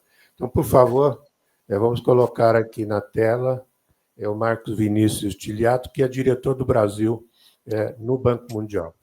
Obrigado, Prado, pelo convite. É uma alegria participar desse debate. O Prado dizia no começo sobre a época em que a CEPAL recolocou a agenda da política industrial. É importante lembrar também que foi sob a liderança intelectual do Prado que isso aconteceu, e não foi só colocar a política industrial em pauta, mas também colocar o tema da igualdade. O Prado vai se lembrar muito bem da importância que foi articular o tema do enfrentamento à desigualdade e à transformação estrutural.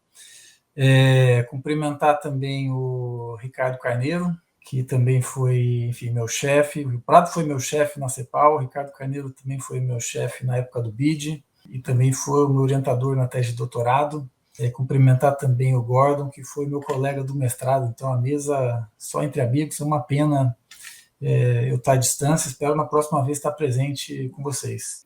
Para minha fala, Prado, eu pensei em tocar em dois grandes temas. O primeiro, que é contexto internacional, de forma mais geral, e dado a avançada hora, eu acho que eu posso fazer mais rápido essa parte do contexto internacional. E uma segunda parte da minha fala, eu penso em trazer um pouco da agenda da política industrial no Banco Mundial, né? E não é algo fácil, já adianto que não é algo fácil no Banco Mundial, mas minha intenção aqui para o bate-papo é tocar nesse tema. E vou aproveitar, fazer privilégio de falar depois do professor Ricardo Carneiro e do Gordon, e vou adaptar um pouco a minha fala, tentar dialogar um pouco com os pontos que vocês levantaram. Então, primeiro, no contexto internacional, muito rapidamente, dado que todo mundo está acompanhando de perto, primeiro com relação aos Estados Unidos, né? O Gordon chegou a tocar no fato de que a administração Trump vem desconstruindo, né, boa parte do pacote de política industrial da administração Biden no que se refere à política industrial verde, né? O Gordon mencionou o tema de energia, combustíveis. Então, acho que esse é um primeiro ponto, que do ponto de vista da política industrial verde é uma notícia evidentemente muito ruim, muito complicada. Muito rapidamente a administração Trump já vem desmontando, desconstruindo o que a administração Biden colocou de pé, né? Ficou muito conhecida o Reduction Act, de como que já no primeiro dia da administração o Trump vem colocando travas, né, nessa política, o que não significa abandono da política industrial. Acho que não precisa dizer, né, é consenso na mesa que os Estados Unidos sempre fez uso da política industrial. É verdade que a terminologia variou ao longo das décadas, mas os Estados Unidos sempre foi um país, assim como os europeus, os asiáticos, sempre fizeram muito uso da política industrial, por ora com o argumento da defesa nacional, com gastos em defesa, mas sempre foram muito ativos no uso de múltiplos instrumentos para a política industrial. Mas o primeiro fato é esse, né? Desmonta a política industrial verde, mas não desmonta a política industrial e utiliza de uma forma meio, digamos assim, generalizada e desordenada, para falar pouco, o tema das tarifas, com o objetivo de tentar reconstruir a indústria americana, tentar reconstruir a liderança tecnológica americana, que evidentemente vem enfrentando com a concorrência chinesa. Esse é um ponto de convergência nas forças políticas americanas, importante colocar também, que se há divergência do ponto de vista da política industrial verde, né, há convergência no tema do enfrentamento tecnológico à China, e, portanto, isso é algo que passa diferentes administrações, né? Muda o tom, é verdade, mas os democratas e republicanos tendem a convergir, que a grande tarefa da política americana é fazer a disputa com a China, e evidentemente que na esfera tecnológica e produtiva ela está colocada também. Rapidamente sobre a União Europeia, acho que não dá para dizer que a União Europeia abandona a política industrial verde, né, sobretudo no último ano, né, continua sendo como região, né, muito vocal no tema da sustentabilidade, mas o enfoque em defesa colocado, né, nas últimas decisões da OTAN vem trazendo esse desafio para a política industrial, no específico verde, né, digamos assim. O que, de novo, não significa que a política industrial perde importância, né? O próprio gasto em defesa, né, que deve crescer na União Europeia, ele certamente vai impactar positivamente a indústria europeia, a infraestrutura europeia. Então, portanto, se a notícia é ruim, né, do ponto de vista ambiental, né, nesses dois grandes blocos, insisto que, do ponto de vista do exercício da política industrial, a agenda está colocada de diferentes formas, mas está colocada. Na Ásia também nem preciso insistir que a agenda do desenvolvimento, né, produtivo da política industrial continua colocada. Então, portanto, só para fechar rapidamente essa primeira fala geral, de que o contexto internacional é um contexto de disputa hegemônica, um contexto de grandes incertezas, um contexto de muitos desafios, ruim para a agenda verde, mas que traz oportunidades no sentido de que estão superados, digamos assim, tabus sobre a formulação da política industrial, né? Acho que não morreu de morte morrida, como dizem, mas sem dúvida a conjuntura traz oportunidades nesse sentido, né? O Prado dizia um pouco isso, né? Aos poucos vai deixando de ser heresia falar em política industrial, desenhar programas de política industrial. E isso, sem dúvida, é importante, né, marcar esse tema, que a conjuntura internacional também traz essa oportunidade, tanto para o espaço doméstico, né, que o Gordon colocou muito bem, Ricardo Carneiro também, mas também deve nos abrir mais espaços para o debate na arena internacional. E aí já salto direto para o segundo ponto que eu quero tratar, que é como a agenda da política industrial se coloca no Banco Mundial, né, que não é uma agenda fácil. A diferença do BNDES não é a tradição do Banco Mundial, a política industrial. Como vocês sabem, o Banco Mundial teve no centro do consenso de Washington, né? Então, ainda é um ambiente em que os economistas são muito influenciados, né, pelo pensamento mais convencional, digamos assim. Mas aqui a mensagem que eu quero trazer é de que o Banco Mundial ele tem se colocado como um banco de conhecimento, né? Então, ele é um banco de desenvolvimento com muitas semelhanças com o BNDES, no sentido de ser uma instituição financeira que financia projetos de longo prazo, né, na área de infraestrutura, mas também financia diretamente o setor privado por meio de braços específicos com o setor privado. Então, desse ponto de vista, né, da família, né, de instituições de financiamento, é também um banco de desenvolvimento, de financiamento de longo prazo. Mas nos últimos anos, né, nas últimas décadas, esse banco, assim como outros bancos multilaterais, tem desenvolvido uma agenda que eles chamam de conhecimento muito forte, né? Então, o banco tem aproveitado o fato de gerar muita renda, né? Essas operações geram muita renda, então esses bancos eles têm formado, né, têm se conformado como grandes instituições de formulação de pensamento, e isso foi muito marcante, né? Como dizia na época do consenso de Washington, e até hoje o banco tem 300, 400 economistas que nem trabalham com operações, são só ali em volta do economista-chefe produzindo conhecimento. Então, portanto, o banco se coloca, né, como um banco de conhecimento também, bom, capaz de produzir conhecimento. Por sorte, esse conhecimento não está só na área macroeconômica, né, também está na área setorial, então o banco tem muitos especialistas setoriais, que é onde a agenda do desenvolvimento industrial consegue avançar mais, né?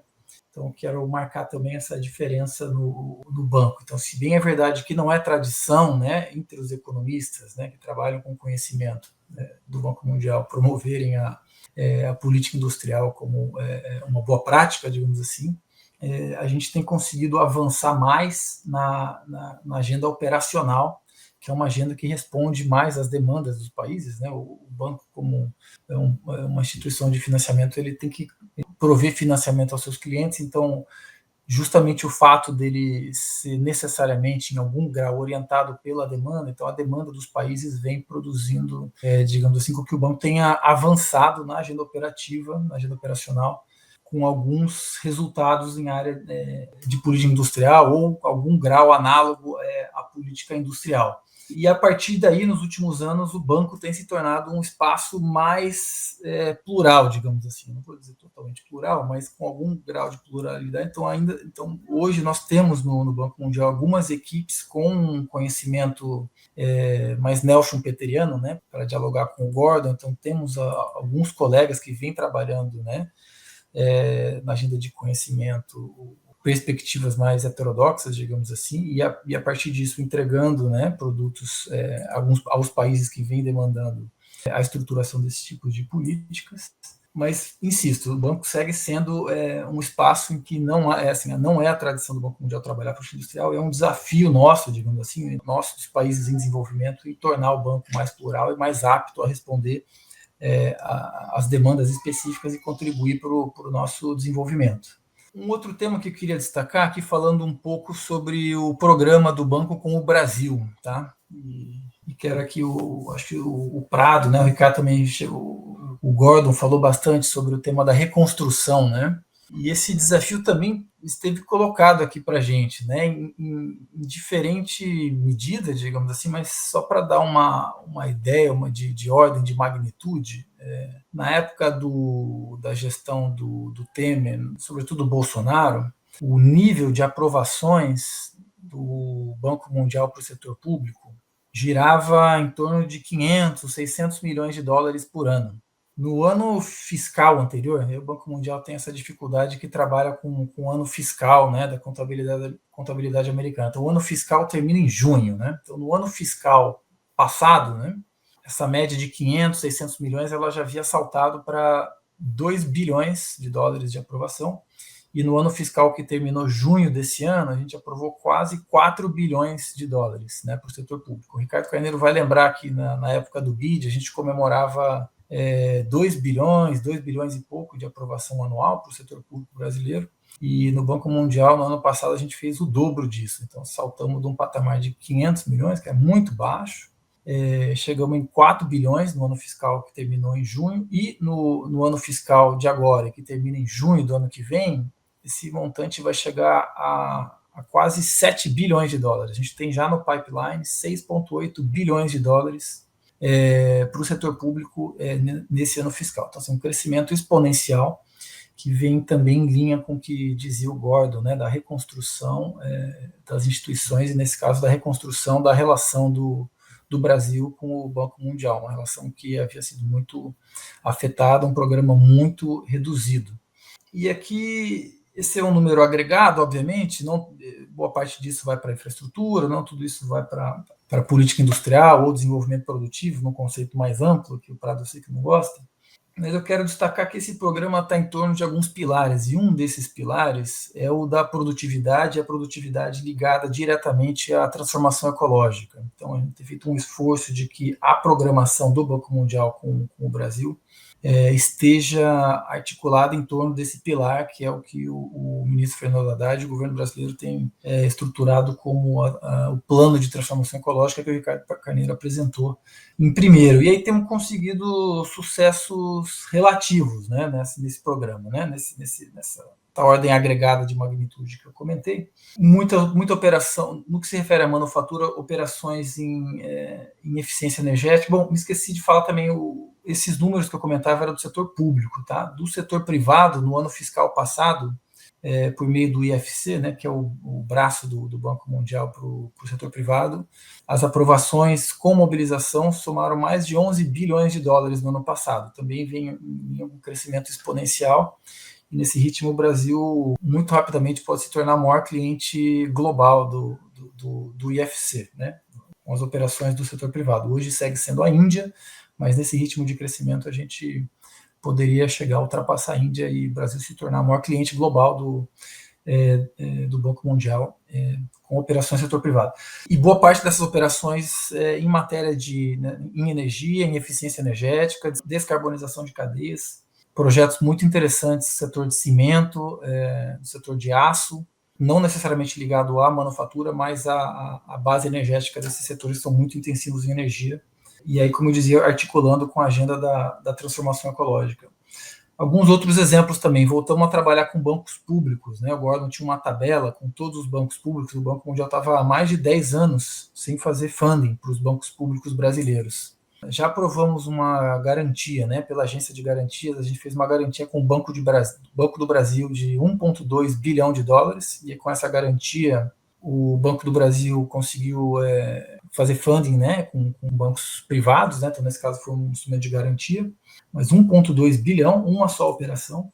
Estamos trabalhando também outra operação de dívida, né, tradicional com o Banco do Brasil, a ordem de 400 milhões de dólares, uma com o BNDES, né, o Gordon deve conhecer. Se tudo der certo, a gente aprova em janeiro, fevereiro, mas é uma operação de 1 bilhão só com o BNDES.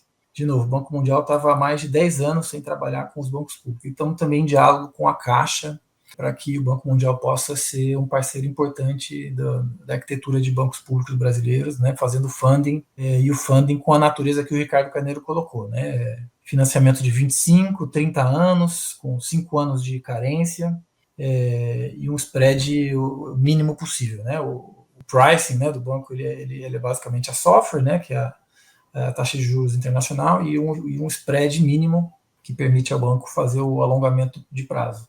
Então, esses são, enfim, do ponto de vista do programa do banco com o Brasil, né? E boa parte dele, né, ligado a, como eu falei, né, transformação ecológica, transição energética, eficiência de manufatura, descarbonização. Então, assim, o esforço que temos conseguido de encaixar o Banco Mundial, digamos assim, na agenda de desenvolvimento brasileiro, na agenda de política industrial. Queria fazer um comentário, sei do avançar da hora, mas um comentário sobre uma discussão que tivemos aqui no banco, que foi muito interessante. O banco teve revisitando a política de licitações, né? Sempre que o Banco Mundial financia uma operação com o setor público de um país, né, esses países têm que cumprir com as políticas de licitação definidas pelo Banco Mundial, o que estabelece um conjunto de regras, né, e uma delas é que a partir de um determinado montante, né, do contrato, a licitação tem que ser internacional, e aí ao ser internacional ela tem que permitir, digamos assim, que todas as empresas dos países membros possam participar da licitação. Isso está nas políticas de licitação de praticamente todos os bancos multilaterais, né, como uma forma de beneficiar, digamos assim, os países membros, né, e o Banco Mundial tem 189 países membros, né, então isso, como vocês podem imaginar, dificulta regras de conteúdo local. Mas fizemos essa discussão, né, quando a gente aqui no board rediscutimos, né, a política de licitação, fizemos, né, esse debate junto com outros países em desenvolvimento sobre formas, né, para a gente conseguir criar exceções nessa política de licitação e permitir o uso de conteúdo local em casos específicos, em setores específicos, né? Essa tinha sido a nossa estratégia de negociação, né? Então, por exemplo, no setor de saúde, né? Então você poderia justificar a necessidade de um ecossistema de fornecedores locais, né? Depois da experiência da pandemia. Ou no caso do desenvolvimento produtivo verde, sustentável, ou seja, você poder justificar o exercício da política industrial para viabilizar, digamos assim, a transição energética ou viabilizar a existência de setores numa economia local, nacional, dado que o preço dos métodos produtivos sujos continuam sendo vantajosos. Então, tentamos também, por essa via, abrir exceções, né? Como vocês podem imaginar, essas ideias, assim, muita discussão, mas não avançamos, não conseguimos avançar, né? Obviamente, os países ricos não toparam, né, esse debate, digamos assim, mas fizemos essa discussão. Conseguimos apenas no tema do trabalho, né? Então, na regra de licitação, as empresas que usam, né, o emprego local podem se beneficiar, mas do ponto de vista do conteúdo local, segue sendo uma restrição importante, né, no financiamento de multilaterais. Então, enfim, acho que, dado o avançado, eu poderia falar mais alguns exemplos, né, de projetos, de operações, mas acho que para a nossa discussão eu pararia por aqui e fico à disposição caso tenha oportunidade de debate, enfim, de questões. Obrigado, Prado. Obrigado, Marcos. Parabéns pelo seu trabalho aí no Banco Mundial. Imagino que não seja nada fácil incluir coisas novas na agenda, né? Haroldo. Bom, boa noite para todos. Parabéns aí aos 3 palestrantes aí, obrigado. Uma pergunta para cada. Vou tentar ser muito rápido aqui. Professor Ricardo, o senhor falou da questão do financiamento e colocou lá a questão das compras governamentais como um instrumento importante. No Brasil, a gente tem a margem de preferência que está colocado, um instrumento que dá aí uma possibilidade de aquisição de produtos brasileiros com alguma vantagem. Lhe parece suficiente esse instrumento da margem de preferência para aquisição de produtos brasileiros? E uma outra coisa, vamos imaginar que o acordo União Europeia e Mercosul aconteça, parece que vai acontecer. Vamos precisar de mais financiamento ainda? Como é que o senhor enxerga isso? Para o Gordon. Gordon, você falou da depreciação acelerada, mas a gente está sentindo um pouco de dificuldade da Receita Federal dar vazão aos pedidos que estão colocados lá, né? Então, acho que isso é um tema importante. As reuniões das missões com a FINEP, com o próprio governo, têm acontecido. Então, eu sou testemunha de que isso realmente está funcionando. Política industrial aqui. O FMI e até mesmo um think tank americano ligado ao Partido Republicano entenderam que política industrial é importante. Mas eu fico preocupado, né? Nós estamos agora com um governo que tem essa linha, essa estratégia. E não é uma política de Estado, é uma política de governo. A gente não tem nenhum instrumento efetivo para ter colocado isso como uma política de Estado. Como é que você enxerga isso? E por último, não é meio que enxugar gelo, fazer política industrial com uma taxa de juros com 15% de Selic? E para o Marcos também, uma pergunta é a seguinte, Marcos, o Banco Mundial, você mencionou aí que a questão do consenso de Washington é mais difícil colocar esse tema de política industrial para funcionar. Mas o irmão siamês, que é o Fundo Monetário Internacional, lançou até algum tempo atrás aí um paper bem interessante de 2019, que é o retorno da política que não pode ser nominada, o retorno da política industrial. A minha pergunta é a seguinte, será que o Banco Mundial não entendeu e o FMI entendeu? Tem diferença nesse tipo de pensamento? Mesmo depois do Stiglitz ter passado no Banco Mundial? Essas questões, obrigado. Boa noite, meu nome é Fábio, eu sou aluno aqui da casa, e eu queria fazer uma pergunta que eu não sei se ela vai soar um pouco restrita. Enfim, não é uma pergunta exatamente direcionada, mas talvez ela...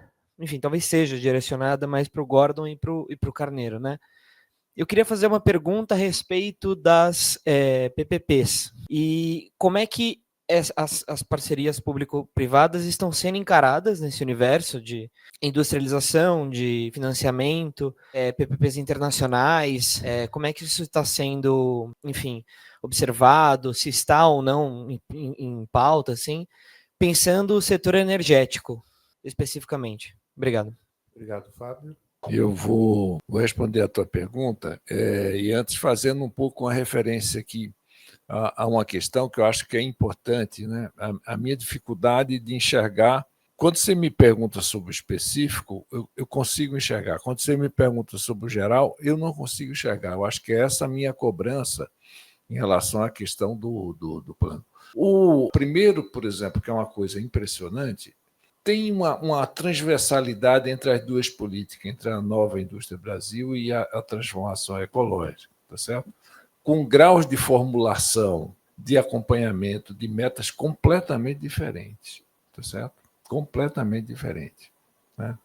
Uma está muito mais avançada do que a outra, ou seja, e elas dizem respeito, às vezes, às mesmas coisas, às mesmas fontes de financiamento. Então, acho que tem uma questão complicada aí. Por isso que eu disse, não é que o Ministério do Planejamento não participou, é que ele deveria coordenar, como era no passado, tá certo?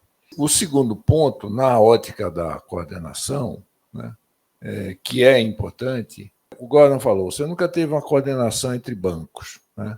Que bom que está se fazendo, né? Agora, quando você põe um programa de financiamento, né, de políticas estruturais dessa natureza, e põe junto, né, BNDES, Caixa e Banco do Brasil, eu acho que você está falando de coisas diferentes, tá certo?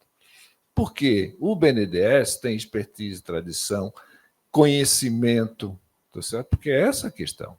Né? Nós trabalhamos lá, trabalhando com o MV, com o BID e com a CAF. Eu penso, a CAF é muito melhor, só que a CAF não tinha conhecimento, entendeu? Às vezes precisava pedir a opinião de técnico do BID para financiar projeto. Então, acho que você está colocando, tá certo? está justapondo. É claro que você diz, mas será um reforço, uma questão de médio e longo prazo, ótimo, eu espero que seja mesmo. Mas, por enquanto, quando você dobra os recursos, tá certo? Especificamente da política industrial, né? E coloca Banco do Brasil e Caixa, eu acho que você tem que esperar, no mínimo, resultados mais a médio prazo, tá certo? Eu acho que não vem porque não tem a expertise, a não ser que eles virem uma espécie de... sejam guiados pelo BNDES, tá certo? O BNDES faça o projeto, repasse eles, né? Nesse tipo de coordenação, tudo bem. Né? A terceira questão é a seguinte, tem a ver com o tamanho da intervenção. Né? Às vezes parece muito, mas não é tanto assim. Né? Você fala, por exemplo, 600 bilhões em 4 anos, tá certo? Isso é 6% do PIB, é 1,5% do PIB ao ano.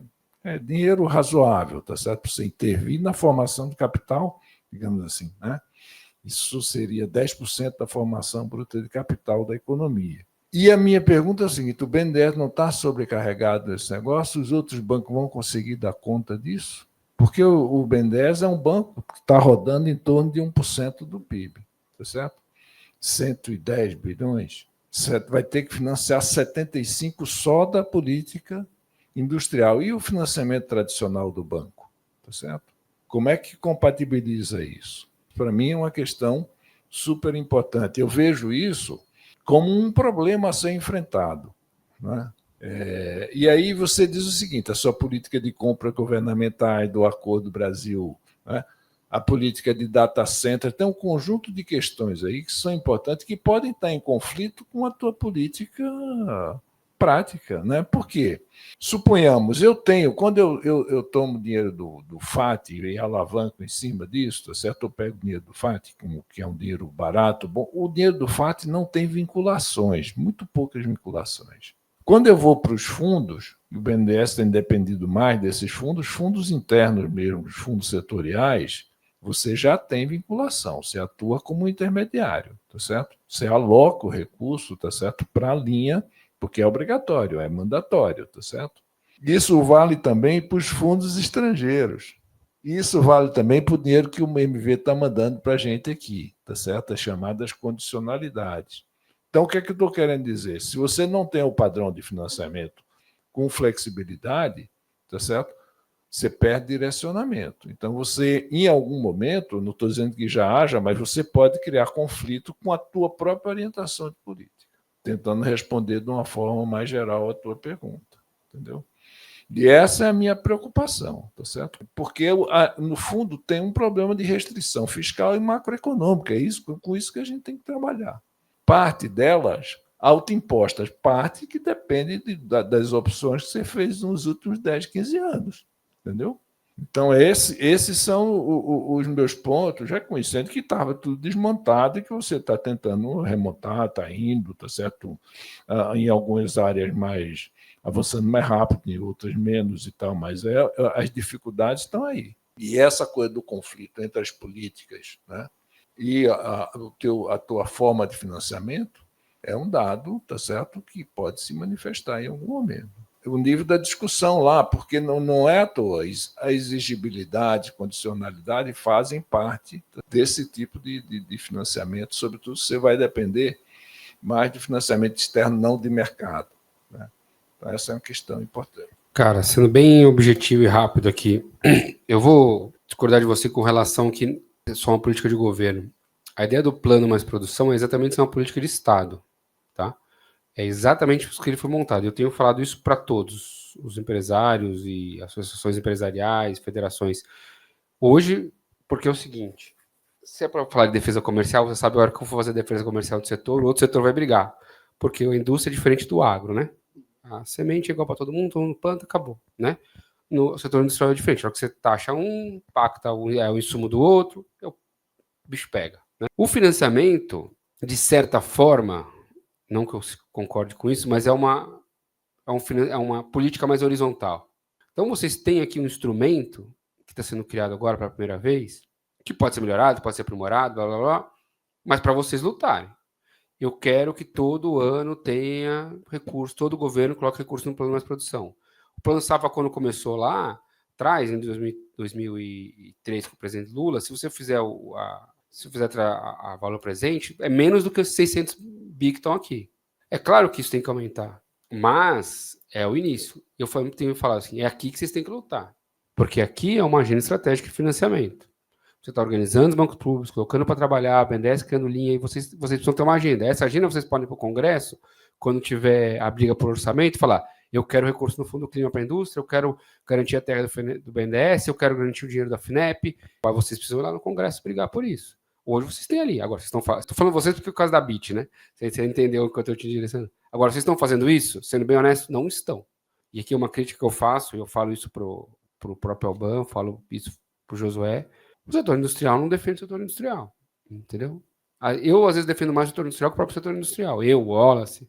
Então, tem que ter essa mudança de visão de vocês para defender também. O Plano Mais Produção me parece a grande agenda de Estado que está colocado. A NIB tem uma meta até 33? Tem uma meta até 33. Então também deveria ser importante, pode ter ajustes, né? Então vocês também deveriam brigar por isso. Mas o setor industrial deveria brigar também por isso. Essa é a minha visão. Com relação à questão do setor de energia, o BNDES é o banco que mais financiou energia renovável do mundo, isso é um dado da Bloomberg, então é o banco que mais tem apoiado a energia renovável, temos apoiado pesadamente. Temos feito algumas PPPs para diversos setores, setor de energia menos, mas temos feito metido algumas debêntures também para o setor, temos trabalhado pesadamente com o setor de energia como um todo, porque o banco é fundamental. O banco foi fundamental, por exemplo, para criar também toda a agenda de energia eólica no país, toda a cadeia, né? E aí foi com aquele conteúdo nacional que eu coloquei lá atrás, né? Que eu expliquei que foi fundamental, porque foi aos poucos aumentando o nível de conteúdo local, isso fazendo com que tivesse que desenvolver a indústria nacional aqui. Então, acho que, de forma geral, é isso, só para estar dado o tempo aqui para passar para o MV. Obrigado, Gordon.